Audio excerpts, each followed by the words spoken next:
Good morning. আজ 28 December, আর এখন আমরা আছি এলাসা গেস্ট হাউসে। এই এলাসা গেস্ট হাউসটা হচ্ছে উমিয়াম লেকের কাছেই, উমিয়াম লেকের জাস্ট পাড়েই এটা। তো গতকাল সন্ধেবেলা ওই 7টা বেজে গেছিলো আমরা যখন এখানে চেক ইন করেছিলাম। আর একটা ছোট্ট করে রুম ট্যুর কালকে আপনাদেরকে দিয়েছি, বাট বাকি ডিটেলসটা আমি আজকে আপনাদের দিয়ে দিচ্ছি এই হোমস্টের। তো আজকে আমাদের যে প্ল্যানিংটা আছে সেটা হচ্ছে আমরা এখান থেকে চেক আউট করবো যতটা তাড়াতাড়ি সম্ভব, তারপর সোজা চলে যাব কাজিরাঙা। তবে এই যে গেস্ট হাউসটা ভালো, বেশ পরিষ্কার পরিচ্ছন্ন। তবে দু একটা প্রবলেম আমি ফেস করেছি, যেমন হচ্ছে ধরুন আমার রুমে গিজারটা কাজ করছে না, তো ওনারা কিন্তু ওটা ফিক্স করতে পারেননি।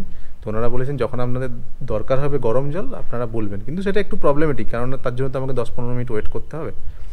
আরেকটা যেটা প্রবলেম সেটা হচ্ছে এখানে মাঝে মাঝে পাওয়ার কাট হয়, এবং পাওয়ার কাট হলে ওনাদের ব্যাকআপের জন্য ইনভার্টার আছে, কিন্তু ইনভার্টারটা শুধুমাত্র ওই করিডোরের যে লাইটগুলো সেগুলোই জ্বলছে ওই ইনভার্টারে, রুমের ভেতরে কিন্তু জ্বলছে না। একটা লাইট থাকলে বেটার হতো। তো এই দুটো প্রবলেম আমি এই হোমস্টেটাতে বা এই গেস্ট হাউসটাতে আমি ফেস করেছি। আদারওয়াইজ এই লোকেশনটা খুব ভালো, আমি আপনাদেরকে দেখাচ্ছি চলুন।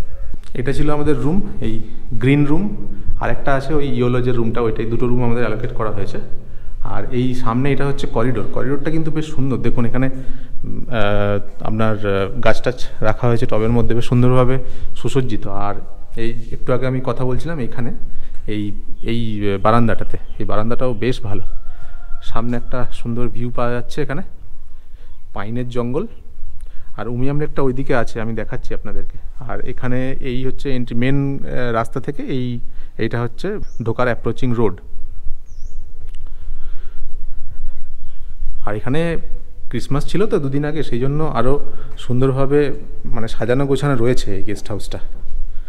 এখানকার সিঁড়িগুলো বেশ মানে চওড়া, আর ভেতরে প্রচুর গাছ রয়েছে এখানে। চলুন যাই, নিচে যাই।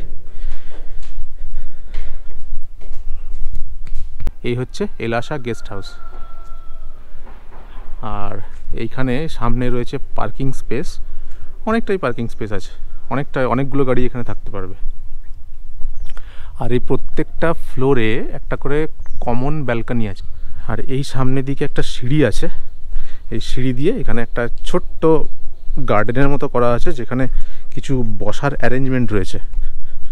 আর ওই দেখুন সামনে রয়েছে উমিয়াম লেক, ভিউটা কিন্তু দুর্দান্ত, অসাধারণ ভিউ। এই দেখুন এখানে রয়েছে একটা ছোট্ট গার্ডেনের মতো এরিয়া, যেখানে এই ম্যাটটা হচ্ছে আর্টিফিশিয়াল, এটা কিন্তু মানে অরিজিনাল ঘাস কিন্তু নয়, আর্টিফিশিয়াল। তো এখানে বসার জায়গা করা রয়েছে, এখানে সুন্দর রোদ আসছে, বেশ ভালো লাগবে এখানে। আপনি শীতকালে যখন বসবেন এখানে বেশ ভালো লাগবে। কিন্তু ওপরেও কিছু চেয়ার রয়েছে, আর পুরো জায়গাটা বেশ সুন্দরভাবে সাজানো রয়েছে, দারুণ। আর এখান থেকে লেকের যে ভিউটা পাওয়া যাচ্ছে না, সেটা কিন্তু অসাধারণ। লেকের ওপরে দেখুন এখন না মেঘ উড়ে বেড়াচ্ছে, ভালো করে যদি লক্ষ্য করেন এই লেকের ওপরে দেখুন মেঘ রয়েছে, লেকের জলটার ওপরে বেশি, জাস্ট ওপরে একটা মেঘের লেয়ার, ক্লাউডের লেয়ার রয়েছে। আর এই সামনেও রয়েছে, এটা অনেক উঁচুতে, কিন্তু এই দিকটাতে যে রয়েছে এটা কিন্তু একদম নিচে রয়েছে মেঘগুলো, খুব সুন্দর দেখতে লাগছে। এই যে লেকটা, এই লেকটার অপোজিট দিকেই কিন্তু ওই গভর্নমেন্টের যে রিসর্টটা আছে, ওই অর্কিড রিসর্ট বা এরকম কিছু একটা নাম, যেটা মেঘালয় গভর্নমেন্ট চালায়। আচ্ছা, আর এখানে তো বিভিন্ন ক্যাটাগরির রুম আছে, তো 2500 যেটা, সেটা হচ্ছে সব থেকে বাজেট ক্যাটাগরি, যেগুলোর দাম বেশি, ওই 3500 বা 4500, 5000, সেইগুলোতে একটা করে ব্যালকনি দেখুন অ্যাটাচ রয়েছে, যেখান থেকে কিন্তু এই লেকের ভিউটা পাওয়া যাচ্ছে। তো আপনাকে লেকের ভিউ যদি পেতে হয় তাহলে ওই 4500 বা 5000 টাকার যে রুমগুলো সেগুলো নিতে হবে। আর আজকেও কিন্তু ওয়েদার একদম ক্লিয়ার, আকাশ একদম নীল, এক ফোঁটাও কিন্তু মেঘ নেই। এটা হচ্ছে এই গেস্ট হাউসের এন্ট্রান্স। আর এখানে এন্টার করার পরই ডান দিকে এরকম একটা হল ঘর পাবেন, মানে কমন এরিয়া এটা। তো এখানে দেখুন এই জায়গাটা কি সুন্দরভাবে ওনারা সাজিয়ে গুছিয়ে রেখেছেন।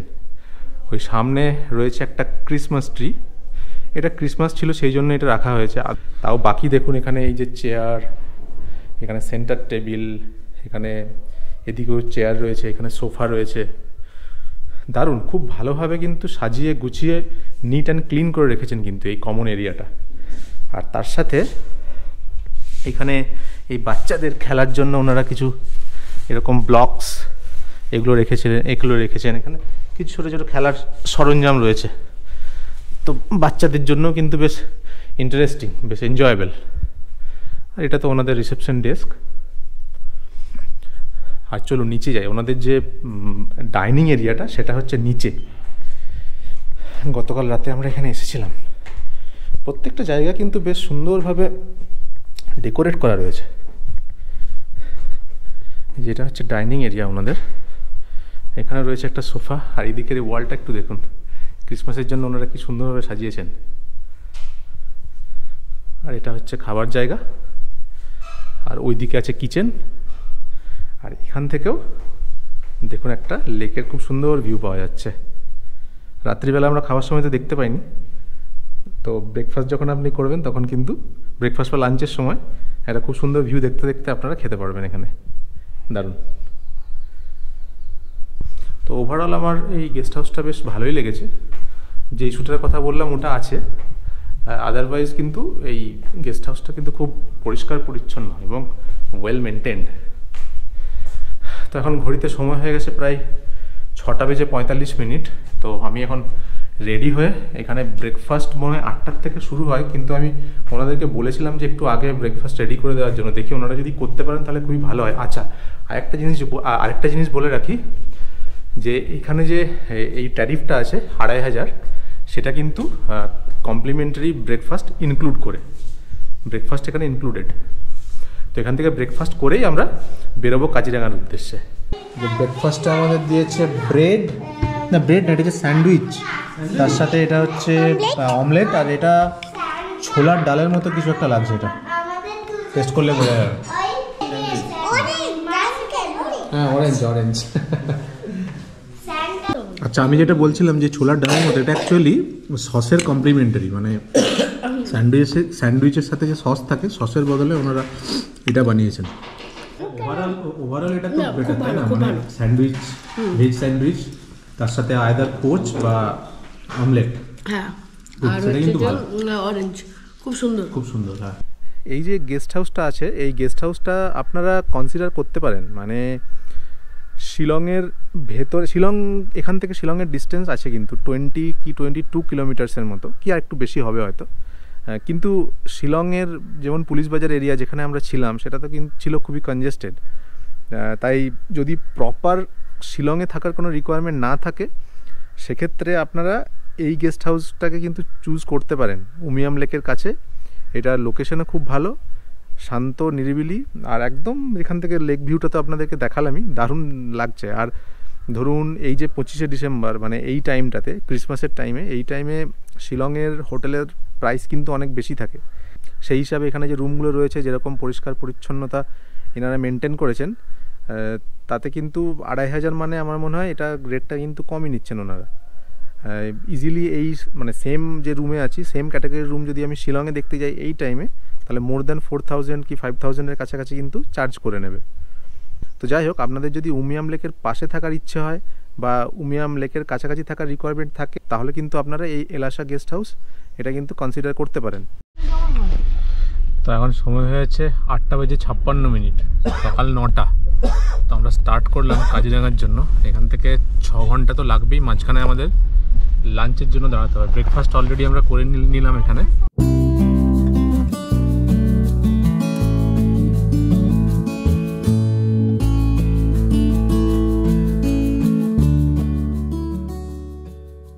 এলাসা গেস্ট হাউস থেকে কাজিরাঙার ডিস্টেন্স হচ্ছে 258 কিলোমিটার। আর আমরা এখন মোটামুটি ওই 100-150 কিলোমিটারের মতো ট্রাভেল করেছি। তারপর এখানে এখন টাইম হয়ে গেছে 12:15। আর আমরা এসে দাঁড়ালাম এই ধাবাতে, অনুরাগ ধাবা। এই ধাবাটা হচ্ছে one of the famous dhaba. আমি 2019-এ যখন কাজিরাঙা এসেছিলাম তখনও এই ধাবাতেই খেয়ে গেছি। এখানে খুব ভালো আসামিজ থালি পাওয়া যায়। চলুন আমরা এখানে লাঞ্চ করে তারপর আবার বেরিয়ে যাব। এখান থেকে আরও ঘন্টা 2-1.5 ঘন্টার উপরে আরও টাইম লাগবে। তো আমাদের পৌঁছোতে মোটামুটি 3-3:30 মনে হচ্ছে হয়ে যাবে। অনুরাগ ধাবাতে লাঞ্চে আমরা নিয়েছিলাম আসামিজ থালি। আসামিজ থালিতে বেশ অনেকগুলি পদ ছিল, আর তার সাথে আলাদা করে নিয়েছিলাম দেশি মুরগির ঝোল আর মাছ। খাবারের স্বাদ ছিল দুর্দান্ত।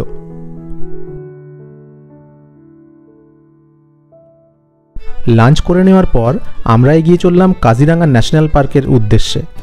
আসামের নগাঁও এবং গোলাঘাট জেলার অন্তর্গত এই কাজিরাঙ্গা ন্যাশনাল পার্কের আয়তন প্রায় 1100 বর্গ কিলোমিটার। এই কাজিরাঙ্গা ন্যাশনাল পার্ক হলো ইউনেস্কো ওয়ার্ল্ড হেরিটেজ সাইট এবং একশৃঙ্গ গন্ডারের জন্য পৃথিবী বিখ্যাত। কাজিরাঙ্গা ন্যাশনাল পার্কটি মূলত 4টি রেঞ্জে বিভক্ত। সেগুলি হলো ইস্টার্ন রেঞ্জ বা আগ্রাটলি, সেন্ট্রাল রেঞ্জ বা কোহরা, ওয়েস্টার্ন রেঞ্জ বা বাগরি এবং বুড়াপাহাড় রেঞ্জ।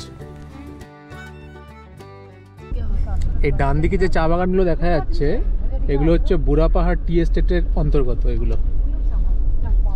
তো এখন সময় হয়েছে 3:10। আমরা এসে পৌঁছালাম আমাদের কাজিরাঙ্গার হোটেলে। তো আজকে যে হোটেলে আমাদের বুকিং আছে সেটা হচ্ছে জোনাকি ক্যারেং। তো এই হচ্ছে আজকে আমাদের হোটেলের নাম হচ্ছে জোনাকি ক্যারেং। এই জোনাকি ক্যারেং যে হোটেল, সেই হোটেলের লোকেশনটা যদি আপনাদেরকে বলতে হয় তাহলে হচ্ছে কাজিরাঙ্গার যে জিপ সাফারি বুকিং কাউন্টার আছে উল্টো দিকে, এটা হচ্ছে কাজিরাঙ্গা কোহারা রেঞ্জের জিপ সাফারি বুকিং কাউন্টার। এই সামনে যেটা দেখছেন এটা, এর ঠিক অপোজিটেই রয়েছে এই জোনাকি ক্যারেং। এই হোটেলটা হচ্ছে একদম রাস্তার ওপরেই, মানে মেন যে এশিয়ান হাইওয়ে 1 যেটা আছে, যেটা দিয়ে আমরা এলাম, সেখান থেকে ডান দিকে ঢুকতে হবে। ওই মোটামুটি 200-300 মিটার এগিয়ে এসে ডান হাতে পড়বে এই জোনাকি। এই ওপরে উঠে আপনারা পাবেন এখানকার রিসেপশন এরিয়া।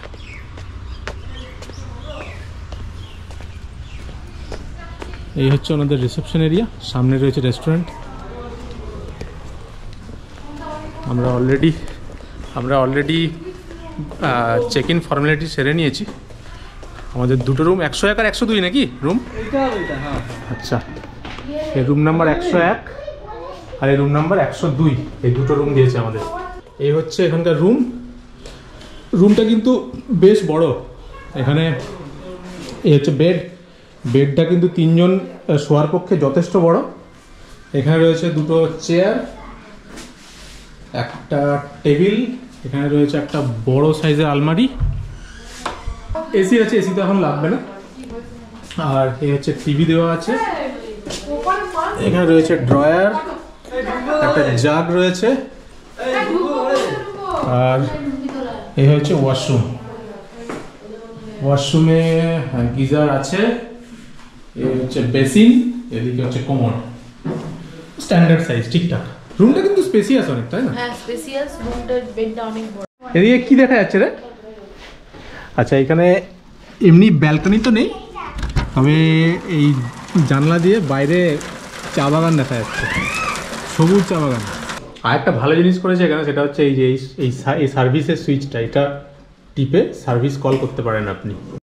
হ্যাঁ, তো আমি এই সার্ভিস সুইচটা টিপেছিলাম, তো ওনারা এলেন, তো ঠিকঠাকই আছে। উনি হচ্ছেন গোপাল বাবু। আমি যখন বুকিং করেছিলাম এখানে, তো ওনার সাথে আমার কথা হয়েছিল। তো গোপাল বাবু, এটা তো গভর্নমেন্ট প্রপার্টি, এখন লিজে আছে, তাই তো? তো ওনার সাথে আমি কথা বলেছিলাম, আমি ওনার ফোন নাম্বারও দিয়ে দেবো, যদিও গুগলেও বোধহয় আছে, বাট স্টিল আমি এখানে দিয়ে দেবো, আমার ডেসক্রিপশন বক্সে দিয়ে দেবো, আপনারা কন্ট্যাক্ট করতে পারেন। প্রপার্টিটা কিন্তু খুব সুন্দর, আমাদের ফার্স্ট ইমপ্রেশন কিন্তু খুব ভালো। তারপর তো একদিন আছি আমরা, বাকি এক্সপিরিয়েন্স আমি আপনাদের সাথে শেয়ার করবো। কিন্তু শিলংয়ে একদম ভালো চা, শিলংয়ে চা পাইনি একদম। ঠিক আছে, যেটা ভালো হয় দুধ তো ভালো না, দুধটাই করে দিই, স্ট্রং করে দুধ চা, চারটে। আমরা স্ন্যাক্সটা অর্ডার দিয়ে যাচ্ছি, ফিরে এসে আবার ডিনারটা অর্ডার করবো। এই হোটেলটার ঠিক পাশেই না একটা খুব সুন্দর চা বাগান আছে, দুদিকে, মানে চা বাগানের মাঝখানে দিয়ে যে রাস্তাটা আছে, সেই রাস্তা দিয়ে আপনি এসে এই হোটেলে ঢুকবেন। রাস্তাটা কিন্তু খুব সুন্দর, চলুন যাচ্ছি, পাশে চা বাগানে যাবো একবার। এই প্রপার্টিটা কিন্তু খুব বেশ সুন্দর। এই সামনে একটা ছোট্ট বাগান রয়েছে, এই বাগানে দেখুন প্রচুর ফুল ফুটেছে। আচ্ছা, এই যে রিসর্টটা, এই যে জোনাকি ক্যারেং যে হোটেলটা, এর ঠিক পাশেই, মানে একটু আগিয়ে আরেকটা আসাম ট্যুরিজমের আরেকটা হোটেল আছে, সেটার নাম হচ্ছে অরণ্য ট্যুরিস্ট লজ। আগেরবার আমি যখন এসেছিলাম তখন আমি অরণ্য ট্যুরিস্ট লজে উঠেছিলাম, এবারে আমি ওখানে বুকিং পাইনি। অ্যাকচুয়ালি ওখানে বোধহয় কিছু রিনোভেশনের কাজ চলছে, সেই জন্য যতগুলো রুম ওখানে থাকে সব রুমগুলো অ্যাভেলেবেল ছিল না। অরণ্য ট্যুরিস্ট লজ যেতে হলে এই সামনে যে রাস্তাটা আছে, এই সামনের রাস্তা থেকে ডান দিকে চলে যেতে হবে, ডান দিকে একটু উপরে উঠে ওই অরণ্য ট্যুরিস্ট লজ। তো আপনারা এলে অরণ্য ট্যুরিস্ট লজে বুক করতে পারেন, ওটাও কিন্তু বেশ ভালো প্রপার্টি। কোহরা রেঞ্জের যে জিপ সাফারি হয়, সেই জিপ সাফারি কাউন্টার হচ্ছে সামনে, এটা হচ্ছে জিপ সাফারি কাউন্টার। মানে কালকে যখন আমরা যাব, এখান থেকে আমাদেরকে টিকিট নিতে হবে। আচ্ছা, এখানে এই জিপ সাফারির রেট সব এখানে লেখা আছে, যেমন সেন্ট্রাল রেঞ্জের জন্য হচ্ছে 2200 টাকা, ওয়েস্টার্ন রেঞ্জের 2300 টাকা, ইস্টার্ন রেঞ্জ হচ্ছে 2700 টাকা, বুড়া পাহাড় রেঞ্জ যেতে হলে 3200 টাকা, আর বুড়া পাহাড়ের ট্রেকিংও হয় সেটা হচ্ছে 2900 টাকা। একটা ওয়াটারফল লেখা আছে, ওয়াটারফল। আচ্ছা ये वाटरफॉल कौन सा है? 30 किलोमीटर आगे क्या नाम है वाटरफॉल का? কাকোসাং। আচ্ছা আচ্ছা আচ্ছা, এখান থেকে 26 কিলোমিটার দূরে একটা ওয়াটারফল আছে কাকোসাং, এটা আমার জানা ছিল না। তো এটার জন্য 3000 রুপিস চার্জেস লাগে। এই সামনের রাস্তাটা কিন্তু দারুণ, তাই না? মানে হেঁটে হেঁটে যেতে খুব ভালো লাগে। এখান থেকে কতটা হবে, খুব বেশি হলে মোটামুটি 300-400 মিটার হবে, তাহলে আপনি ওই কোহরার যে মার্কেটটা, সে কোহরা মার্কেটে যেতে পারবেন। ওখানে অনেক দোকান টোকান আছে, হ্যান্ডিক্রাফটের দোকান আছে। এটা কি লেখা রয়েছে? হাতিকুলি অর্গানিক অ্যামালগামেটেড প্ল্যান্টেশন প্রাইভেট লিমিটেড, এই কোম্পানি এই চা বাগানটা মেনটেন করে। খুব সুন্দর চা বাগান, তো এমনিই দেখতে ভালো লাগে, আর এখানে দারুণ দারুণ লাগছে। এইটার আইডিয়া আমার নেই, এটা ওদেরকে জিজ্ঞেস করতে হবে। এই ওপরের গুলো, হ্যাঁ এগুলোই তুলতে হয় জেনারেলি। এটা আচ্ছা, আরেকটা জিনিস কি জানেন, এই দেখুন এই যে চা বাগান, এখানে যে সমতল ভূমিতে যে চা বাগান রয়েছে, এখানে দেখুন অনেক বড় বড় গাছ রয়েছে। এই চা বাগানে এই যে বড় বড় গাছ থাকে, এই বড় বড় গাছ থাকার যে কারণ সেটা হলো চা গাছ কিন্তু খুব বেশি রোদ সহ্য করতে পারে না। মানে রোদ যদি ডাইরেক্ট চা পাতার উপরে পড়ে তাহলে কিন্তু সেই চা পাতা ভালো হয় না। সেই জন্য সেই রোদটাকে আটকানোর জন্য মাঝে মাঝে এরকম, এই পেছনে দেখতে পাচ্ছেন, মাঝে মাঝে এরকম বড় বড় গাছ লাগানো হয়, যাতে সূর্যের আলো ডিরেক্ট চা পাতার উপরে পড়তে না পারে, বা যতটা সম্ভব আটকানো যায়। কি করবে তুমি, চা পাতা তুলবে নাকি? এই দেখো চা পাতা তোলার শখ হয়েছে, তো তুলে দেখাও দেখি কিরকম তুলতে পারো। তোমাকে ট্রেনিং নিতে হবে, ট্রেনিংটা নাও আগে।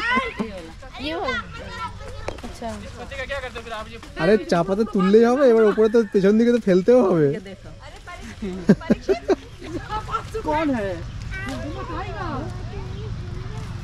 अच्छा, मतलब 24 किलो मिनिमम आपको उठाना ही होगा? 30-35 हो जाता है।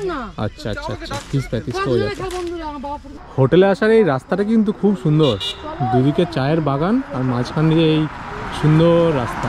অ্যাকচুয়ালি এই লোকেশনটা খুব সুন্দর, মানে এইটা হচ্ছে এই যে লোকেশনটা আছে, এখান থেকে সেন্ট্রাল রেঞ্জ যেটা, সেটা কিন্তু খুব কাছে, জাস্ট মেন রোডটা উঠে তার অপোজিট দিয়ে বেরিয়ে যাবে। আর ওয়েস্টার্ন জোনটা এখান থেকে আরও ধরুন কিলোমিটার 5 যেতে হবে। হোটেল থেকে 1/2 কিলোমিটার হেঁটে আমরা এখন এলাম এই কোহারা মার্কেট। এই সামনে এটা পুরোটাই হচ্ছে কোহরা মার্কেট। আর সামনে যে রাস্তাটা চলে যাচ্ছে এটা হচ্ছে এশিয়ান হাইওয়ে 1, আর তার দুপাশে রয়েছে এই কোহরা মার্কেট। মার্কেটটা মোটামুটি বড়, সব কিছু এখানে পাওয়া যায়। এখানে খাবার দোকান পেয়ে যাবেন, এখানে বড় একটা রেস্টুরেন্ট রয়েছে, আর কিছু ছোটো ছোটো চায়ের দোকান, ম্যাগি ট্যাগি এসব, আর কিছু হ্যান্ডিক্রাফটের দোকান আছে।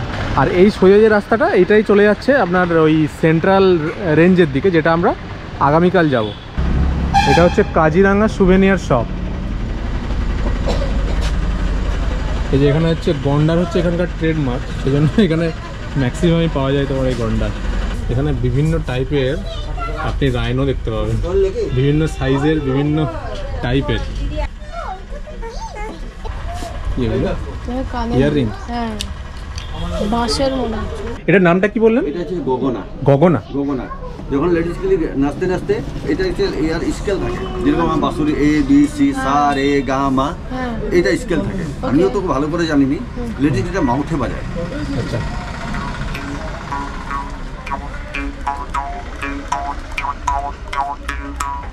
এটা আচ্ছা, আমরা নাচের মাঝে মাঝে এটা নাচের মাঝে মাঝে মাউথে এটা স্কেল, আমিও তো ভালো করে জানি, কিন্তু ওইটা এই জাজগুলি থাকে বসে থাকে না, এটা এটারও মার্ক পায়, মার্ক পায়। আচ্ছা, ওটা মেয়েদের ওই খোপাতে গোজা থাকে, সেখানে হচ্ছে গগনা, আর এটা হচ্ছে ওই যে কাকই ফনি।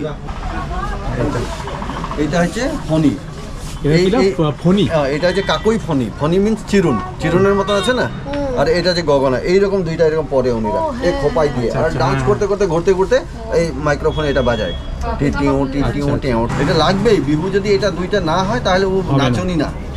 আচ্ছা আচ্ছা আচ্ছা, গগনা ফনি, গগনা আরও কাকই ফনি। কাকই ফনি। আমরা এখানে একটু চা খাবো, অনেকক্ষণ ঘোরাঘুরি করেছি, এবার একটু চা খাবো।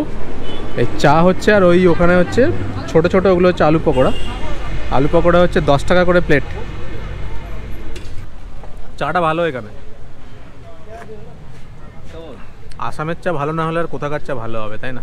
শিলংয়ে তো একদম মানে শিলংয়ের এক্সপিরিয়েন্স হচ্ছে খুব খারাপ, মানে শিলং বলবো না, পুরো মেঘালয়ের এক্সপিরিয়েন্সই খুব খারাপ, চা কোথাও ভালো পাইনি।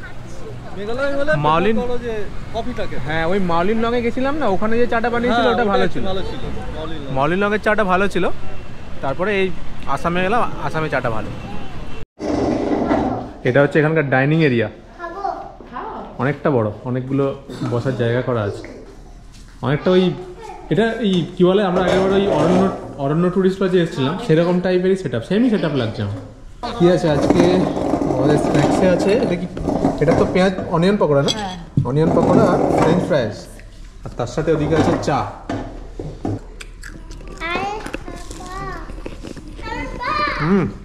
অনিয়ন পকোড়া দারুণ, দারুণ খেতে।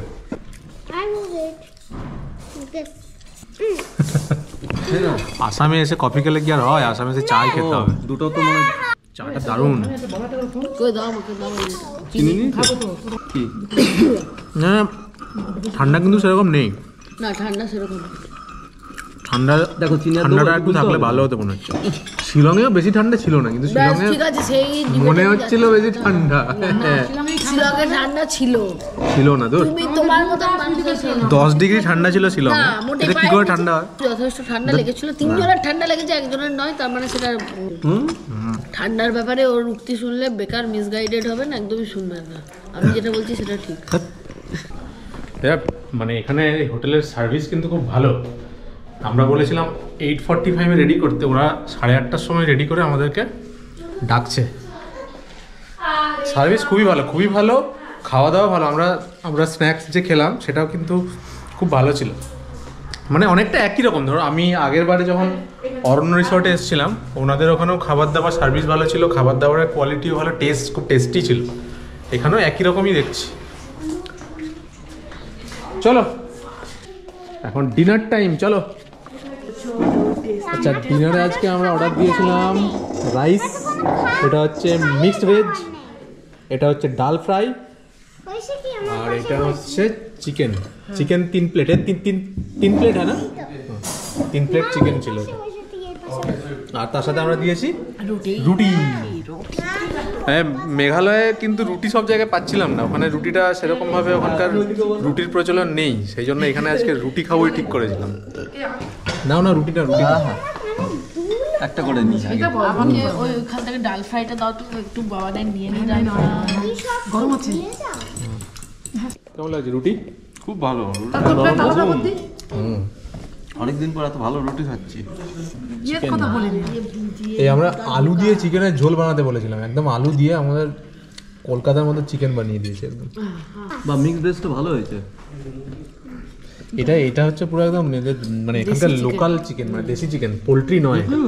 চলো এবার আমিও বসে যাই, সবাই খাচ্ছে, আমি দাঁড়িয়ে দাঁড়িয়ে ভিডিও দিচ্ছি, আমি হাতটা ধুয়ে আছি। তো দারুণ একটা ডিনার করলাম, রুটি, মিক্স ভেজ, ডাল, আর দেশি চিকেনটা তো অসাধারণ ছিল, মানে একদম পিওর দেশি চিকেন যেটাকে বলে, এটা ঠিক তাই ছিল। কালকে সকাল 6:30টার সময় সাফারি জিপ এই হোটেলে চলে আসবে, আর ন্যাশনাল পার্কের গেট ওপেন হয় 7:15, 7:30 থেকে টাইম, কিন্তু 7:15 ওপেন হয়।